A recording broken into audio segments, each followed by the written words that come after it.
The king is dead. Long live the.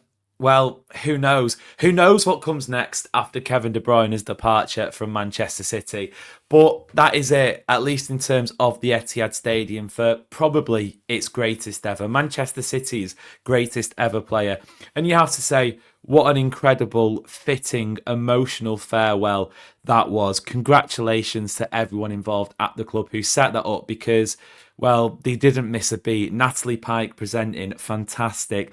The moments with his family, the fact that Colin Bell's family were there to present him with the shirt, with the lifelong season ticket. It was just all so perfect. The lights going down, the atmosphere, the songs, the fact that Kevin De Bruyne, who, let's face it, probably isn't the best of speakers, at least in a public setting. He has always been that kind of fresh-faced, awkward player who doesn't necessarily know what to say and when to say it. But he got on the mic and he summed his Manchester City career up perfectly.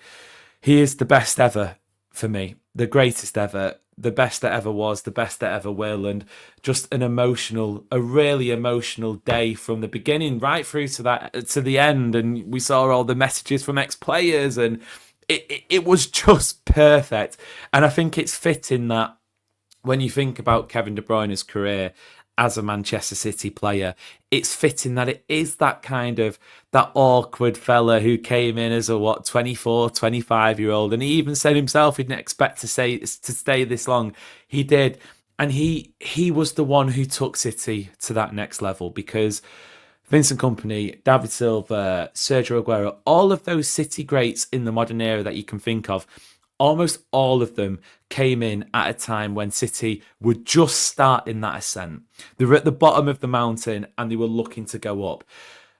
Kevin De Bruyne came in at a time where City had won league titles. They'd won trophies. They'd been competing in the Champions League.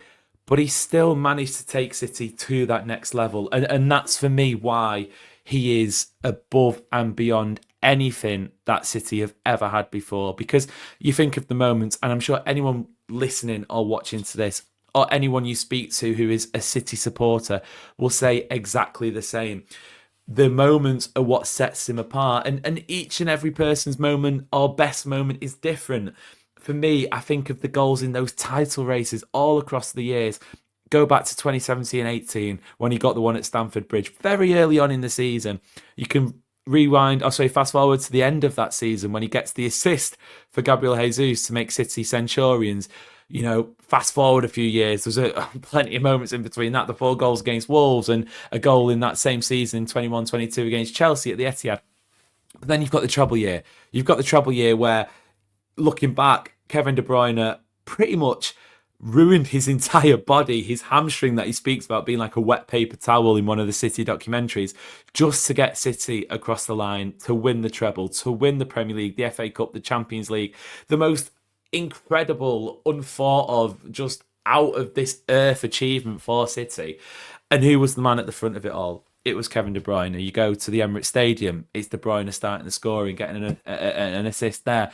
You know, the goal at the Bernabeu, again, against Arsenal, City's title rivals at the Etihad Stadium, it was him scoring the first goal, getting another one, setting up Haaland. It's always him. It's always been him. When you think of some of City's best moments in the Guardiola era, it's always him.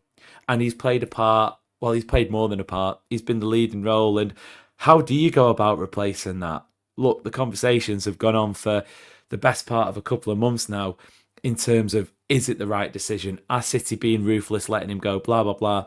For me, maybe it's these blue-tinted specs, and they are blue-tinted, quite literally.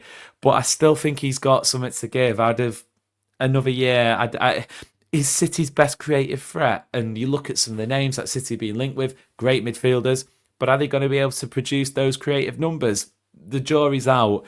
Look, they're the conversations that I'm sure we'll be having throughout the summer. But in terms of the game itself, obviously City running out 3-1 winners against Bournemouth, you have to say that is probably Champions League football in the bag.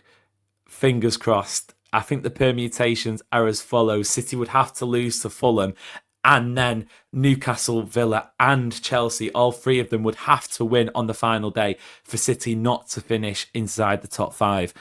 I'm not counting chickens, but I think that kind of might be Champions League football done. Who knows? We'll get to Sunday and knowing this season, it will be anything but. But after the FA Cup final, it was a game that City simply had to win. It starts out fantastically with that Omar Mamouche goal, which, by the way, has there been a better goal in the Premier League this season? I genuinely don't think there has been, because he picks the ball up. He must be about 25 yards at least out from goal. I will say the Bournemouth defence do step off him and give him plenty of space to sort of work with. Being said, he lets rip, and the trajectory of that shot is just astonishing. In the stadium, as it was being replayed on the big screen, every single replay was getting a different reaction, because, of course, you see the first one and you just think it's an absolute belter.